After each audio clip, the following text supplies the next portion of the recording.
abriendo sus Biblias en Juan capítulo 10 otra vez. Hace unos domingos atrás iniciamos una nueva serie de mensajes titulada ¿A qué vino Jesús?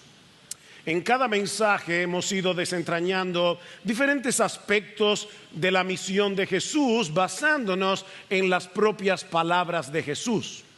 Y en el día de hoy estaremos considerando una de estas declaraciones, probablemente una de las más breves, pero de las más significativas con respecto al propósito de su venida que encontramos en los evangelios. Me refiero a Juan capítulo 10, versículo 10, dice así la palabra del Señor: el ladrón solo viene para robar y matar y destruir. ¿A qué vino Jesús?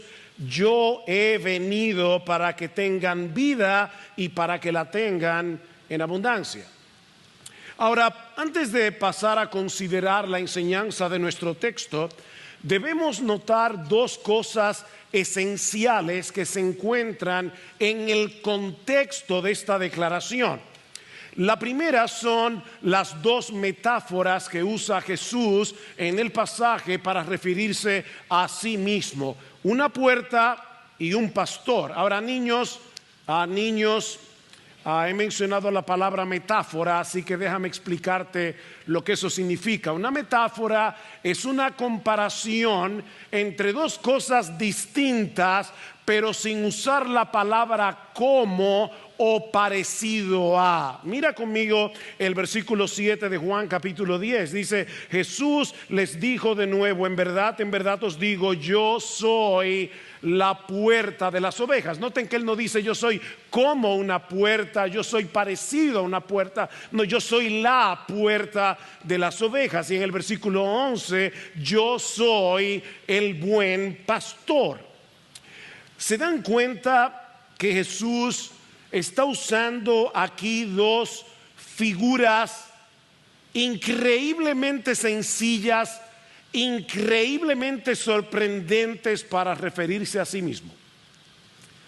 Una puerta y un pastor. Yo confío en que todo el mundo aquí sabe para qué sirve una puerta. Cada uno de ustedes en esta mañana entró a este edificio por una de las puertas de acceso. Yo espero que ninguno haya entrado por la ventana. Y aunque no estemos acostumbrados a ver rebaños de ovejas por las calles, sin embargo todos sabemos que los pastores cuidan, protegen, alimentan y guían a sus ovejas. De manera que Jesús nos está diciendo aquí que Él es la vía de acceso al redil o al rebaño de las ovejas que le pertenecen a Dios, y que Él es al mismo tiempo el pastor de esas ovejas. Él es ambas cosas a la vez. Él es la puerta y Él es el pastor. Ahora, lo otro que yo quiero que ustedes noten es que en todo este pasaje hay un contraste. Y esto es muy importante, hermanos, amigos que nos visitan, para poder entender la declaración del versículo 10. Hay un contraste aquí entre los ladrones que hacen daño, que destruyen las ovejas, y el pastor que vino a darles vida. Vean otra vez Juan capítulo 10, pero ahora desde el versículo 8: todos los que vinieron antes de mí son ladrones y salteadores, pero las ovejas no les hicieron caso. Yo soy la puerta; si alguno entra por mí será salvo, y entrará y saldrá y hallará pastos. El ladrón solo viene para robar y matar y destruir. Yo he venido, aquí está el contraste, yo he venido para que tengan vida y para que la tengan en abundancia. Ahora, con esto en mente, yo quiero que veamos estas dos simples, sencillas declaraciones en nuestro texto, una negativa y la otra positiva. La negativa es que hay un ladrón que viene a robar, a matar y a destruir. Ahora, ¿quién es ese ladrón? Y yo sé que rápidamente van a decir el diablo. No. Hay que ver cada texto en su contexto. Digo, por supuesto que el diablo es un ladrón y es un homicida. Pero ¿quién es el ladrón en este pasaje? ¿De qué ladrón es que Jesús está hablando aquí? Bueno, si Jesús es la puerta y Jesús es el pastor que da vida, el ladrón es todo aquel que nos aleja de la puerta, es todo aquel que nos aleja del buen pastor. Jesús vino a darnos vida, pero el ladrón trata de impedir que nosotros tengamos acceso a esa vida que Él vino a dar.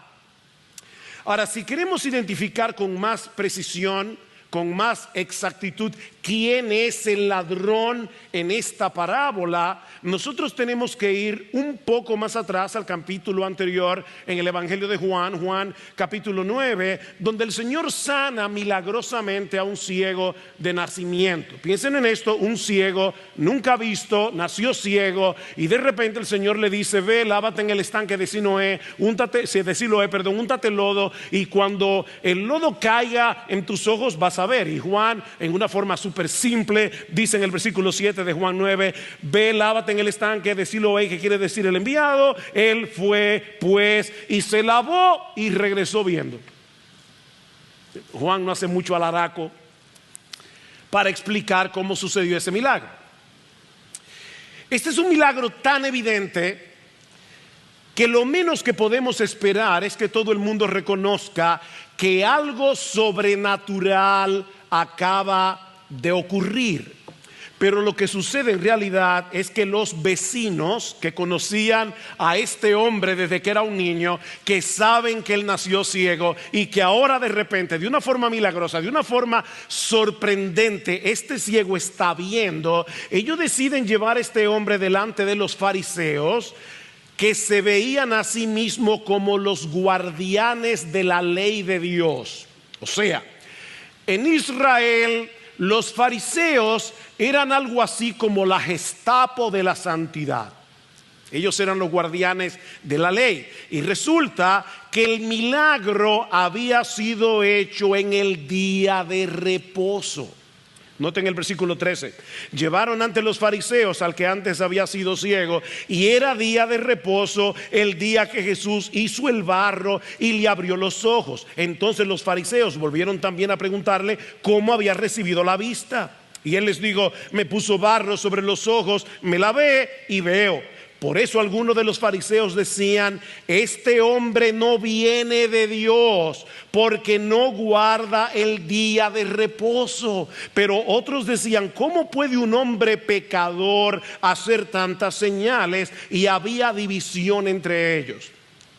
Para los líderes religiosos de Israel, la correcta observancia del día de reposo, obviamente de acuerdo a las normas que ellos mismos habían inventado para guardar ese día, para estos hombres era más importante el día de reposo que la sanidad de un ciego de nacimiento.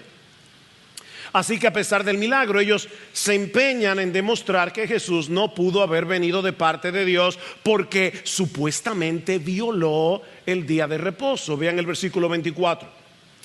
Por segunda vez, me encanta esta parte de la historia, por segunda vez llamaron al hombre que había sido ciego y le dijeron: da gloria a Dios, nosotros sabemos que este hombre es un pecador, refiriéndose a Jesús.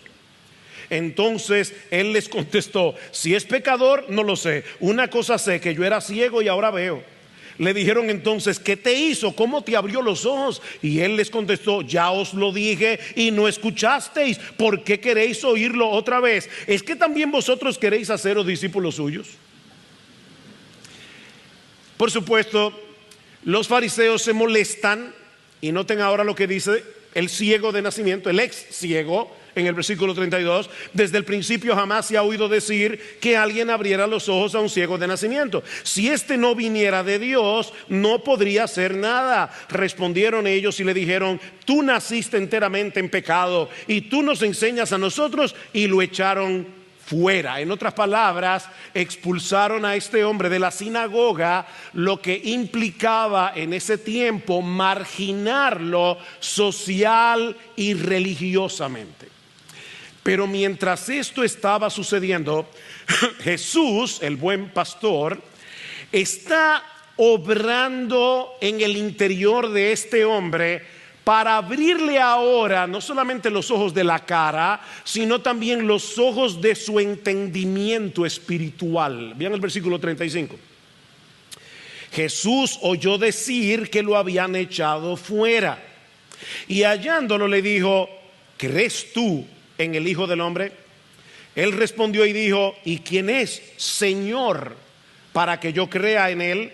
Jesús le dijo: pues tú le has visto, y el que está hablando contigo, ese es. Él entonces dijo: creo, Señor, y lo adoró.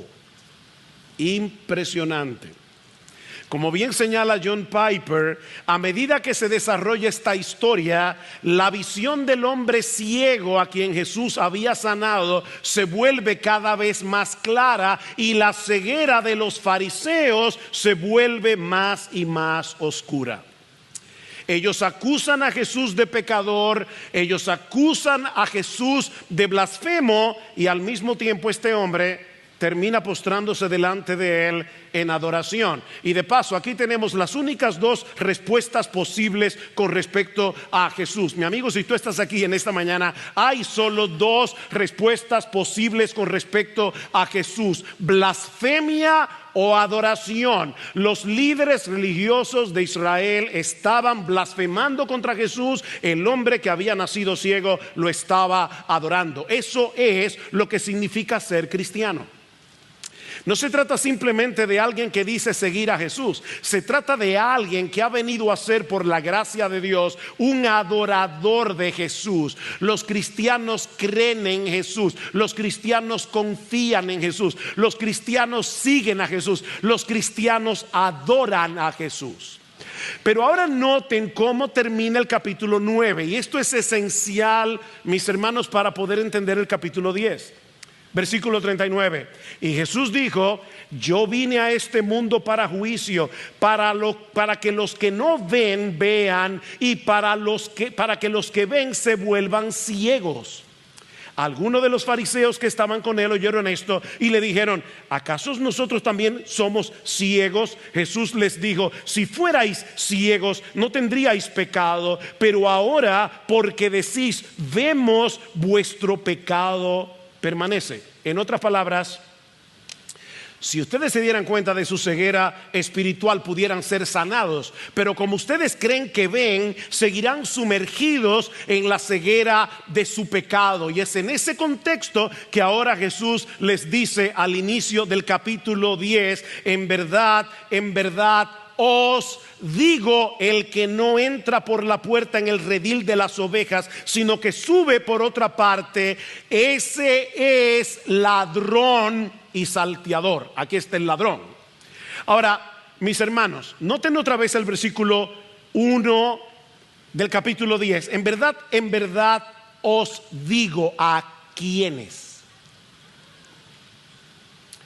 ¿A quiénes les está hablando Jesús aquí? Yo sé que hay una división de capítulos en el capítulo 10, pero mis hermanos, cuando ustedes estén leyendo sus Biblias, traten de no ponerle mucha atención a la división de capítulos, porque pueden cometer el error de pensar que ahora Juan está hablando de otra cosa. Jesús está hablando con los fariseos, y sin ningún tipo de interrupción, ahora Juan dice que Jesús les dijo: en verdad os digo a ustedes, los fariseos, el que no entra por la puerta del redil es un ladrón y es un salteador. Entonces, ¿quiénes son los ladrones de Juan capítulo 10 versículo 10? Los líderes religiosos de Israel, que en vez de apacentar el rebaño de Dios para guiarlos al redil de Dios, abusan de las ovejas, como hicieron los fariseos con el ciego de nacimiento, y las alejan de Jesús. Esos son los ladrones. O sea, eso quiere decir que hay muchos líderes religiosos en el mundo que son ladrones y salteadores, porque están alejando a la gente de la puerta y están alejando a la gente de Jesús. Ni entran por la puerta, ni quieren que los demás entren tampoco, porque no son los verdaderos pastores de esas ovejas. Versículo 2. Pero el que entra por la puerta, ese es el pastor de las ovejas.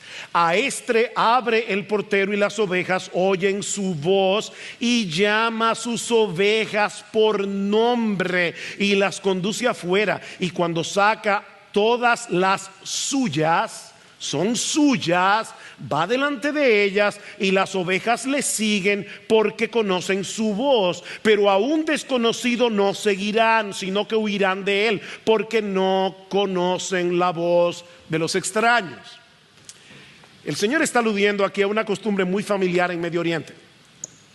Durante la noche o en momentos de peligro, diferentes pastores resguardaban las ovejas en una especie de redil o de corral comunitario. Era una estructura cerrada que protegía a las ovejas de los lobos y de los ladrones. De hecho, esta mañana, por providencia del Señor, me tocó leer 1 Samuel capítulo 17, cuando David se enfrenta con Goliat. Y dice que cuando Isaí, su padre, le pide que vaya a la batalla para llevarle comida a sus hermanos, dice que David, 1 Samuel 17:20, dejó a sus ovejas con un guarda. Es muy probable que lo que está pasando en 1 Samuel 17 es similar a lo que Jesús está describiendo aquí. David era un buen pastor y por eso no descuida a sus ovejas.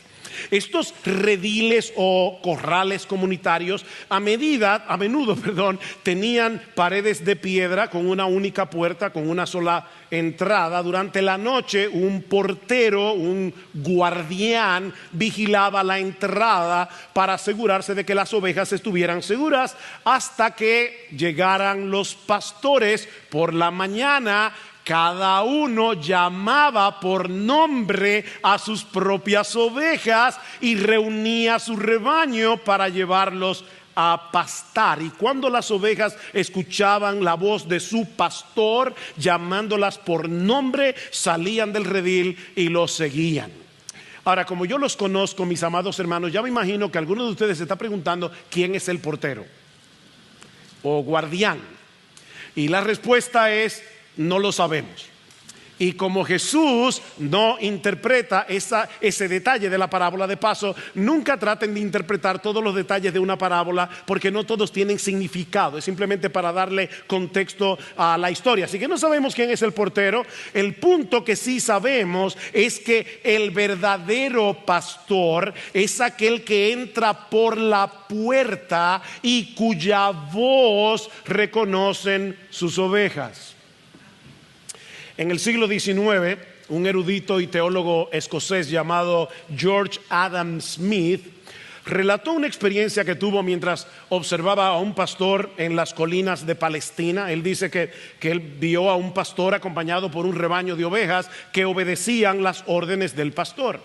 Y curioso por ver cómo las ovejas respondían al pastor, Smith le pidió que le permitiera intentar llamar a sus ovejas. El pastor aceptó. Smith trató de imitar el llamado del pastor lo mejor que pudo, pero las ovejas no reaccionaron. Intrigado, Smith hizo que otra persona tratara de hacer lo mismo, pero de nuevo las ovejas no se movieron. Finalmente, el pastor llamó a las ovejas e inmediatamente levantaron la cabeza y se fueron hacia él. Así que el cuadro que Jesús está dibujando aquí es el de un pastor reuniendo a su rebaño, a aquellas ovejas que le pertenecen, para cuidarlas, para guardarlas, para protegerlas, para alimentarlas, cuidarlas de los ladrones que se aprovechan de las ovejas, que maltratan a las ovejas, que las alejan del pastor. Repito, ¿quiénes son estos ladrones? Líderes religiosos que alejan a la gente de Jesús. En Mateo capítulo 23, Cristo le dice a los fariseos y a los escribas: ay de vosotros, escribas y fariseos hipócritas, que recorréis mar y tierra para ser un prosélito, y una vez hecho lo hacéis 2 veces más hijos del infierno que vosotros. Eso es lo que hacen muchos líderes religiosos con el falso evangelio que predican. Este es el mismo cuadro que Dios nos dibuja en Ezequiel capítulo 34. Y por favor, Presta atención, esto es Dios hablando. Me imagino que este es el tipo de pasaje que los predicadores del evangelio de la prosperidad tienen que aborrecer con todo su corazón. Así dice el Señor Dios: ay de los pastores de Israel que se apacientan a sí mismos. ¿No deben los pastores apacentar el rebaño? Coméis la grosura, os habéis vestido con la lana, degolláis la oveja engordada, pero no apacentáis al rebaño. Las débiles no habéis fortalecido, la enferma no habéis curado, la perniquebrada no habéis vendado, la descarriada no habéis hecho volver, la perdida no habéis buscado, sino que las habéis dominado con dureza y con severidad. Versículo 11: porque así dice el Señor Dios: he aquí yo mismo buscaré mis ovejas y velaré por ellas. O sea, yo me encargaré de fortalecer a las débiles, yo me encargaré de buscar a la descarriada, yo me encargaré de sanar a las enfermas, las sacaré de los pueblos, las juntaré de las tierras, yo apacentaré mis ovejas y las llevaré a reposar, declara el Señor Dios. Versículo 23: entonces pondré sobre ellas un solo pastor que las apacentará, mi siervo David. Él las apacentará y será su pastor. Ahora, hermanos, yo confío en que todos ustedes saben por la historia de las Escrituras que cuando Ezequiel escribió estas palabras, David se había muerto hace mucho tiempo. Así que si Dios está diciendo aquí: yo voy a ponerles a David de pastor, es evidente que Dios se está refiriendo a ese descendiente de David, nuestro bendito Señor y Salvador Jesucristo. Él es el pastor de Ezequiel 34, Él es el pastor de Juan capítulo 10, que está reuniendo a su rebaño para protegerlo de los lobos y de los ladrones y para hacerles bien. Ahora versículo 6 de Juan 10. Jesús les habló por medio de esta alegoría, o sea, por esta parábola, pero ellos no entendieron qué era lo que les decía. ¿Quiénes eran los que no entendieron? Obviamente los fariseos, a quienes Jesús les está hablando. Ellos no pueden entender por una razón muy sencilla: ellos no son ovejas del Señor, y solamente las ovejas de Cristo son las que oyen su voz, reconocen su voz y siguen al pastor. Los fariseos no eran de sus ovejas. Versículo 7: entonces Jesús les dijo de nuevo a los fariseos, a los escribas: en verdad os digo, yo soy la puerta de las ovejas.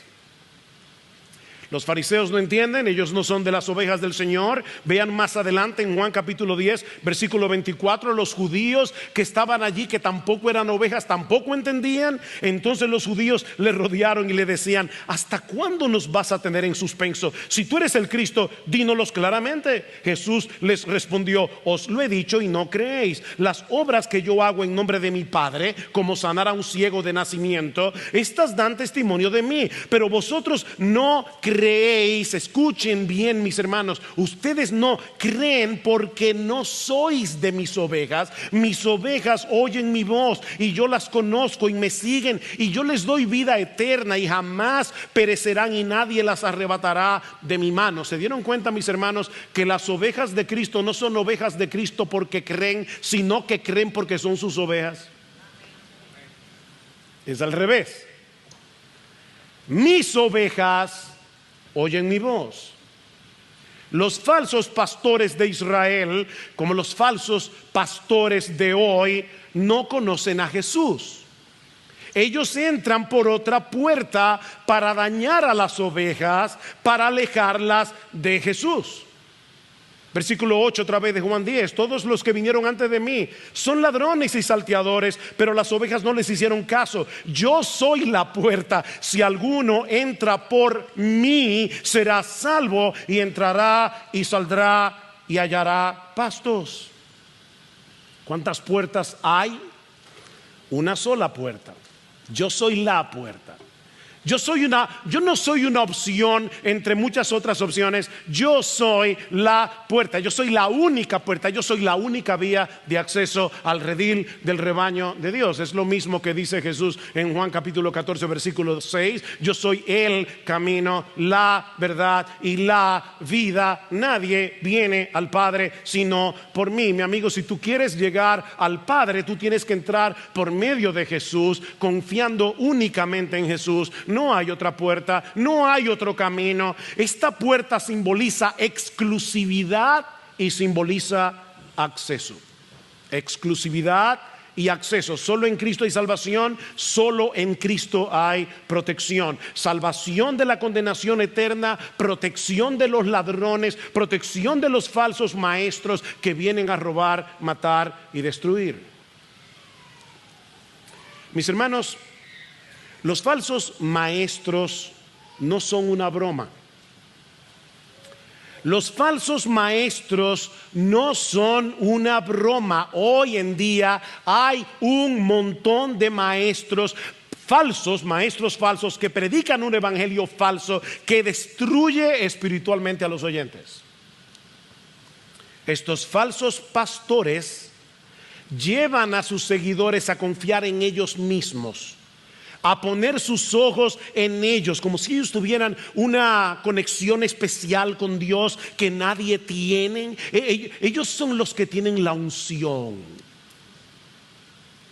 Ellos son el centro de atención, no Jesús.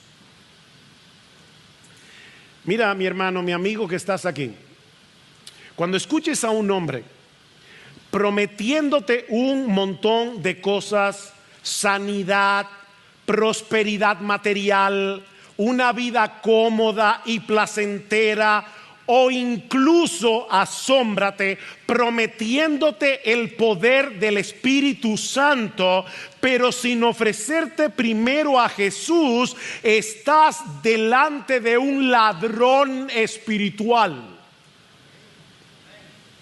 Son ladrones, falsos maestros, y no lo digo yo, lo dice Jesús.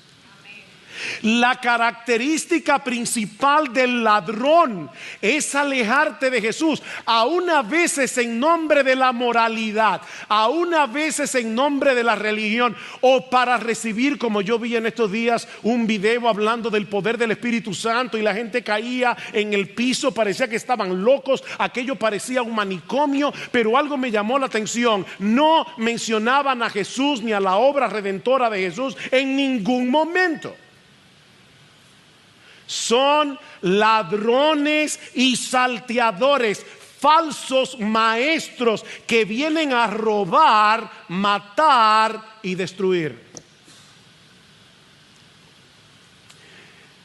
Mira, si un predicador está tratando de que lo admires a él en vez de adorar a Jesús, estás delante de un ladrón. Un ladrón de gloria. Y ese ladrón no viene a hacerte bien. Ese ladrón no viene a darte una vida próspera. Ese ladrón viene a robar, viene a matar y viene a destruir. Mis hermanos, esto no es un juego. Pero esta es la primera parte de nuestro texto. Yo sé que algunos ya deben estar como: qué fuerte es esto. Bueno, ten paciencia. Hay una parte positiva en el texto, que es en la que vamos a estar ahora en el resto de la mañana. Jesús no solamente nos advierte que el ladrón viene a hacer daño, sino que nos dice también que Él es el buen pastor que vino a darnos vida abundante por medio del sacrificio de su propia vida. Él es el buen pastor que vino a darnos vida abundante por medio del sacrificio de su propia vida. Jesús es el buen pastor que vino a darnos vida abundante por medio del sacrificio de su propia vida. Vean el versículo 10 otra vez. El ladrón solo viene para robar y matar y destruir. Yo he venido para que tengan vida y para que la tengan en abundancia. Yo soy el buen pastor. El buen pastor da su vida por las ovejas. Pero el que es un asalariado y no un pastor, que no es el dueño de las ovejas, ve venir al lobo y abandona las ovejas y huye, y el lobo las arrebata y las dispersa. Él huye porque solo trabaja por el pago y no le importan las ovejas. Yo soy el buen pastor y conozco mis ovejas, y las mías me conocen, de igual manera que el Padre me conoce y yo conozco al Padre y doy mi vida por las ovejas. De nuevo hay un contraste aquí entre el buen pastor y los pastores asalariados que no aman a las ovejas porque no son suyas. Estos pastores asalariados huyen cuando viene el peligro en vez de proteger a las ovejas, pero eso no es lo que hace el buen pastor. Él vino a darnos vida y vida en abundancia a través del sacrificio de su propia vida. De hecho, 5 veces en los versículos 11 al 18 Jesús dice: yo vine a dar mi vida, yo vine a dar mi vida, yo vine a dar mi vida, yo vine a dar mi vida, yo vine a dar mi vida por amor a mis ovejas. Él dio su vida para darnos vida. Piensen en esto por un momento. ¿Qué pasaba con un rebaño si el lobo atacaba y mataba al pastor? ¿Qué pasaba? Que las ovejas quedaban sin protección, completamente a merced de los lobos. Así que la muerte del pastor era la perdición de las ovejas. Pero en este caso, mis hermanos, y gloria al Señor por esto, en este caso es al revés. La muerte de Jesús es lo que trae como resultado la vida de las ovejas. Su muerte tiene el propósito de salvar infaliblemente a todos aquellos que el Padre le dio para reunirlas en el rebaño de Dios. Vean el versículo 16. Tengo otras ovejas que no son de este redil. Déjenme desmenuzarles ese texto. Tengo, tiempo presente, otras ovejas que no son de este redil. O sea, Jesús está diciendo: hay ovejas mías que el Padre ya me dio porque las eligió para salvación desde antes de la fundación del mundo. Esas ovejas son mías, pero todavía no están en el redil. A pesar de que el Padre me las dio, no están en el redil. A esas también me es necesario traerlas tiempo futuro, y oirán mi voz y serán un rebaño con un solo pastor. ¿Sabes qué, mi hermano? Tu nombre estaba allí si tú eres creyente. Tú eras una de esas ovejas. Y cuando Jesús está diciendo aquí: tengo otras ovejas que no son de este redil, está hablando que no son del pueblo de Israel. Son gentiles, es decir, dominicano, chino, chileno, mexicano, venezolano. O sea, son ovejas mías, pero no pertenecen al rebaño de israelitas convertidos. Y a pesar de que no están todavía en el redil, yo personalmente me encargaré de traerlas por nombre, llamándolas por nombre a través de la predicación del evangelio, porque el Padre me dio esas ovejas. Cuando Él las llame a través de la palabra, es lo que Jesús está diciendo: ellas oirán, vendrán y lo seguirán. ¿Sabes qué, mi hermano? Yo no sé si tú recuerdas cómo y cuándo fue que tú te convertiste al Señor. Pero por supuesto lo que tú recuerdas fue ese momento cuando tú entendiste el evangelio y viniste a Cristo en arrepentimiento y fe. ¿Quién se convirtió? Tú te convertiste. ¿Quién creyó? Tú creíste. ¿Quién se arrepintió? Tú te arrepentiste. Pero lo que estaba sucediendo detrás es que el Señor Jesucristo, cuando su palabra estaba siendo predicada, Él se estaba paseando en medio de su iglesia. Él te estaba buscando a ti. Él te estaba llamando por nombre, y precisamente por eso oíste su voz y seguiste a Jesús. Eso fue lo que realmente sucedió. Es otra vez como dice el versículo 26 de Juan 10, pero vosotros no creéis porque no sois de mis ovejas oyen mi voz y yo las conozco y me siguen. Las ovejas de Cristo reconocen su voz cuando Él las llama.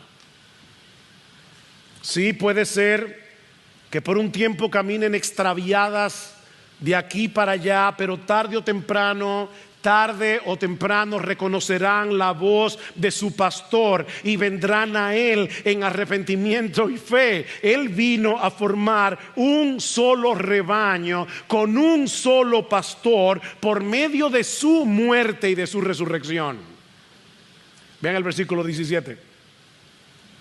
Por eso el Padre me ama, porque yo doy mi vida para tomarla de nuevo. Nadie me la quita, sino que yo la doy de mi propia voluntad. Tengo autoridad para darla y tengo autoridad para tomarla de nuevo. Este mandamiento recibí de mi Padre. Mira, cualquiera puede decidir acabar con su vida. Cualquiera. O sea, cualquiera puede decir, ¿sabes qué? Yo tengo autoridad para dar mi vida cuando me dé la gana. Nada más tengo que tirarme encima de un camión, arrojarme de un edificio de 20 pisos. Yo tengo potestad para dar mi vida, pero nadie tiene poder para tomarla de nuevo.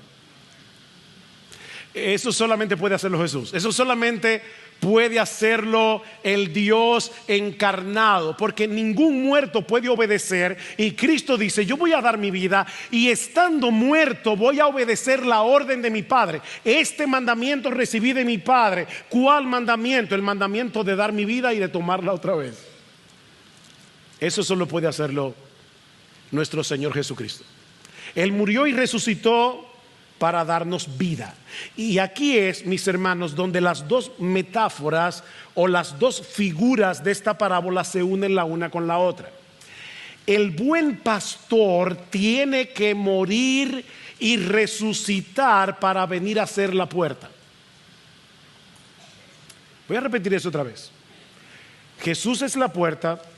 Jesús es el pastor, porque el pastor tiene que morir para poder llegar a ser la puerta del redil.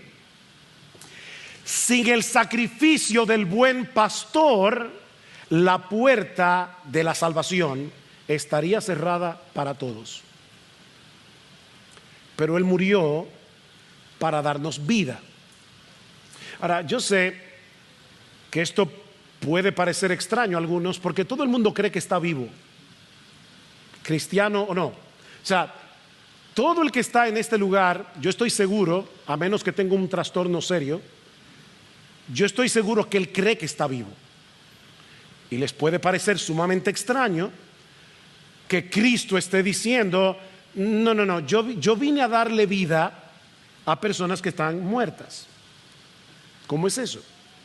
Bueno, desde que el pecado entró en el mundo, todos los seres humanos nacen desconectados, nacen separados de Dios, que es la fuente de la verdadera vida.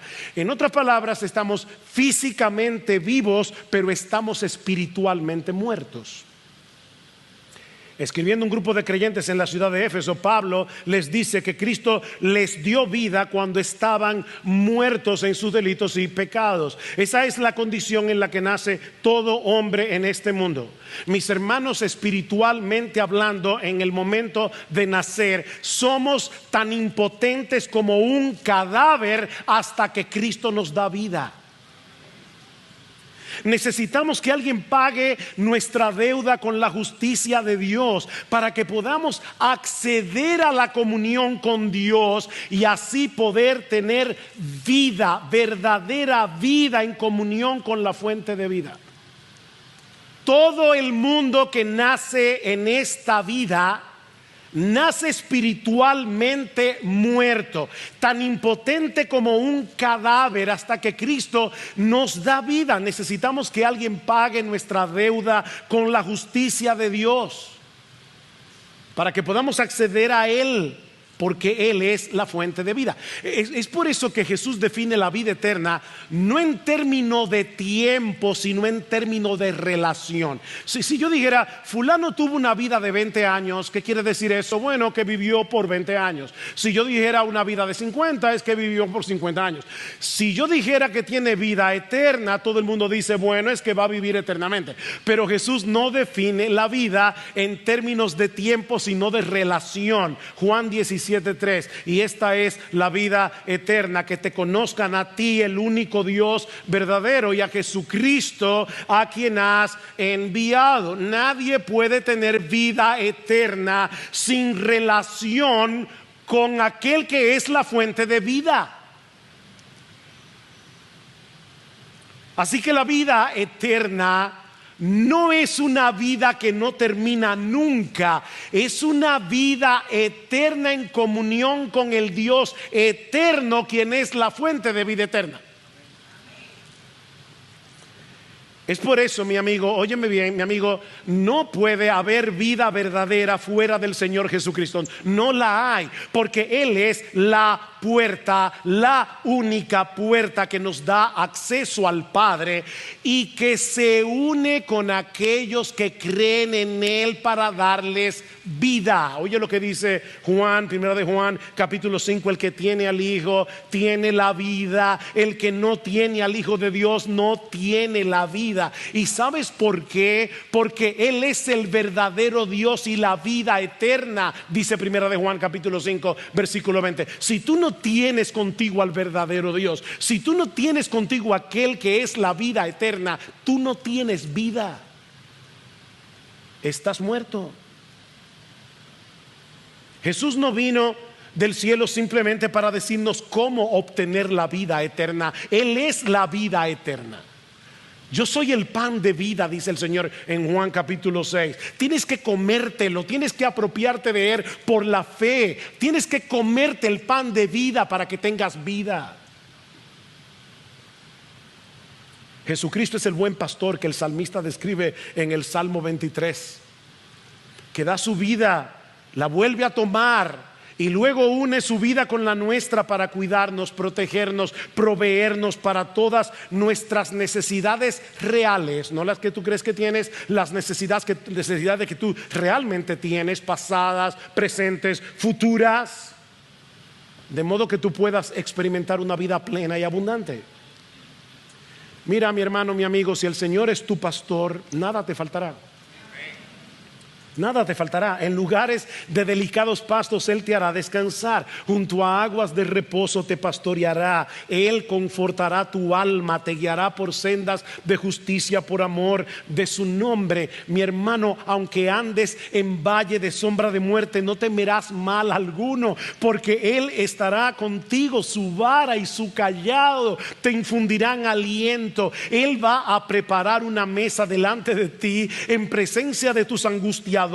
Él va a ungir tu cabeza con aceite, tu copa estará rebosando con la provisión de Dios. Ciertamente, si el Señor es tu pastor, ciertamente el bien y la misericordia te van a perseguir todos los días de tu vida, y en la casa del Señor morarás por largos días. Eso es vida.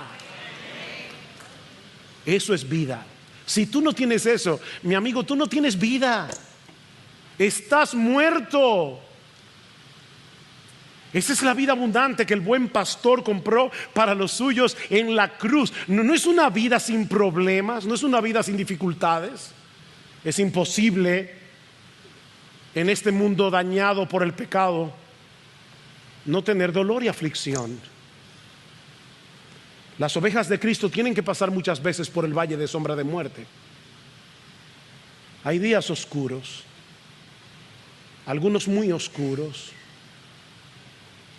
pero aún así es una vida caracterizada por el gozo de saber que todos nuestros pecados han sido perdonados, de saber que Dios es nuestro Padre, que Cristo es nuestro Salvador y nuestro amigo que camina a nuestro lado en los momentos más oscuros. Es saber que el Espíritu Santo es nuestro consolador permanente, y no solo eso, Él es nuestro vivificador permanente. Manauri leyó Juan 7 en el tiempo de alabanza, y en el último día, el gran día de la fiesta, Jesús, puesto en pie, exclamó a gran voz diciendo: si alguno tiene sed, que venga a mí y beba. El que cree en mí, como las escrituras han dicho, de lo más profundo de su ser brotarán ríos de agua viva. Y Juan aclara, él decía esto del Espíritu Santo, que habrían de recibir aquellos que habían creído en él cuando Jesús fuera glorificado. Es una vida que ha sido bendecida con toda bendición espiritual en los lugares celestiales en Cristo. Es una vida en comunión con Dios. Es una vida capaz de florecer y de fructificar en el terreno seco y árido de este mundo caído. Es una vida en la que Cristo es suficiente, porque Él es el todo en todos, en medio de las más profundas carencias. Jesús es suficiente. Esa es la vida que Cristo vino a darte si tú eres cristiano, mi hermano. Eso no depende de las circunstancias. Eso no depende de cómo te sientas. Yo sé que hay momentos que tú dices: mira, honestamente, en este momento de mi vida yo no siento ni nada de esa vida abundante que usted está describiendo. Pero ¿sabes qué, mi hermano, mi hermana? Eso no depende de cómo tú te sientas. Eso depende de Él. El que tiene al Hijo tiene la vida. Una vida de esperanza si crees. En medio del dolor, en medio de la turbación, en medio de la perplejidad, créele a Dios, no a tus sentimientos. Es una vida de fortaleza espiritual. Es una vida de aliento, es una vida de perseverancia. Y mi hermano, si tú eres creyente, no te conformes con menos. No te conformes con menos. No seas un cristiano mediocre, porque Cristo vino a darnos vida. Pero si no lo eres, entra por la puerta. Mi amigo, entra por la puerta. Esa puerta marca la diferencia entre los que están fuera y los que están dentro. Recuerda que la puerta simboliza exclusividad y acceso. Hace unas semanas estaba en el aeropuerto de Miami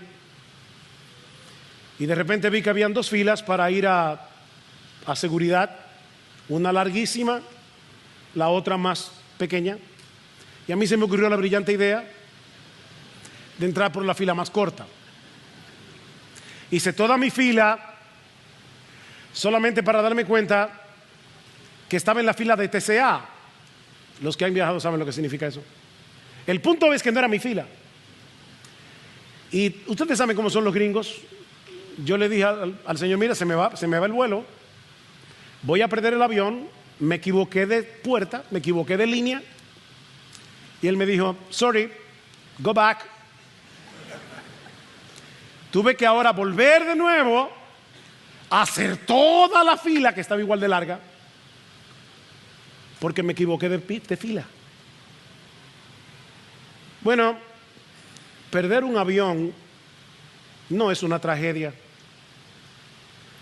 Pero mi amigo, llegar al final de tu vida y darte cuenta que habías entrado por la puerta equivocada, y darte cuenta que estabas en la fila equivocada, y no tener más opción que irte a una condenación eterna, eso es terrible. Eso es horroroso.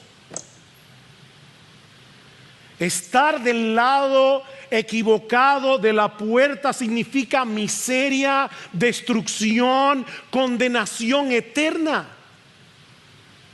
Si estás del otro lado de la puerta, tú sigues ajeno de la vida de Dios, estás separado de Dios, tú estás muerto en tus delitos y pecados. Mi amigo, entra por la puerta, entra. No te quedes allá afuera, ni pienses tampoco que estar al lado de la puerta es suficiente. Mira, puede ser que tú hayas crecido en un hogar cristiano. Puede ser que tus padres te traigan a la iglesia todos los domingos. Puede ser que desde niño te hayas expuesto a los devocionales familiares en casa, y eso es una tremenda bendición. Pero ¿sabes qué, joven? Si tú no entras por la puerta, sigues afuera, estás apartado de la vida de Jesús. No basta con estar al lado de la puerta. Hoy yo les ruego a Dios que te abra los ojos antes de que sea demasiado tarde. Joven, mi amigo que estás aquí, no basta estar al lado de la puerta, tienes que entrar. La iglesia no te va a salvar, tus padres no te van a salvar, los devocionales familiares no te van a salvar. Tienes que entrar por la puerta, y la puerta se llama Jesús. No hay otra puerta, no hay otro camino, no hay otra vida. Tienes que entrar por la puerta.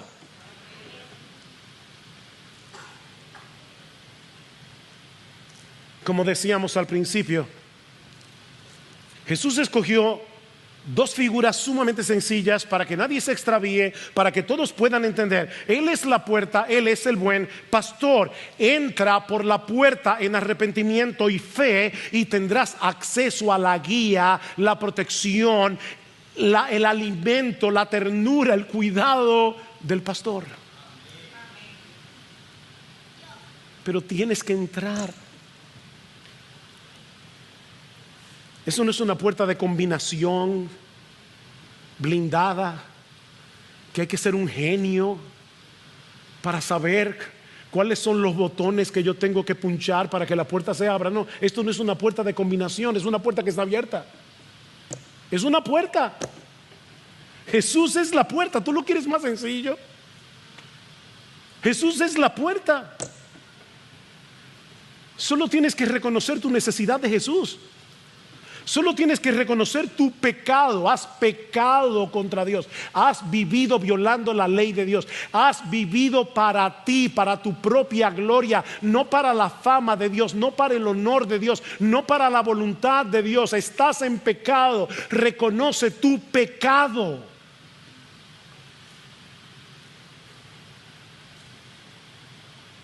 Tienes que venir a Cristo con la disposición a divorciarte de tu vida de pecado,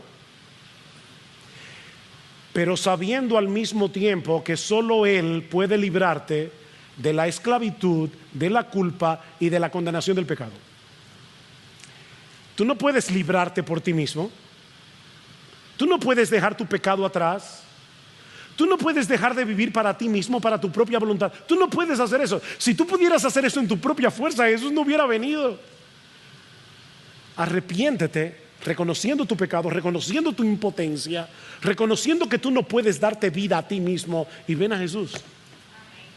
Entra por la puerta, confiando únicamente en Él. Mi amigo, Él está llamando hoy, por medio de la proclamación del Evangelio, cuando todavía tienes la oportunidad de entrar. Pero ¿sabes qué? El día llegará cuando Dios cerrará esa puerta.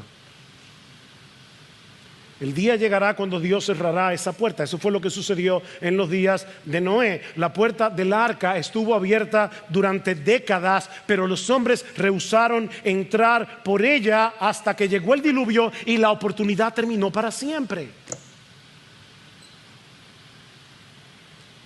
Ahora la puerta está abierta. Está abierta para ti. Entra por medio de aquel que murió y resucitó por pecadores, para que el buen pastor de las ovejas venga a ser tu pastor desde ahora y para siempre.